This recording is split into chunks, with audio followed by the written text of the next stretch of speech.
আসসালামু আলাইকুম। তো হঠাৎ করে আজকে রাস্তা পারাপার হওয়ার সময় দেখি আঙ্কেলটাকে, সে তার পরিচয়টা জানে না। তারপরে বন্ধুরা মিলে কিছু করার চেষ্টা করলাম। বাড়ি কোথায়? এখানে? এখানে কোথায়? ছেলে মেয়ে আছে? একজন নাই?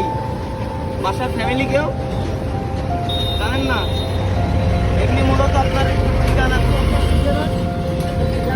হ্যাঁ হ্যাঁ এমনি মূলত ঠিকানাটা কোথায় আপনার, আপনি জানেন?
যদি কেউ লোকটিকে চিনে থাকেন তাহলে অবশ্যই জানাবেন।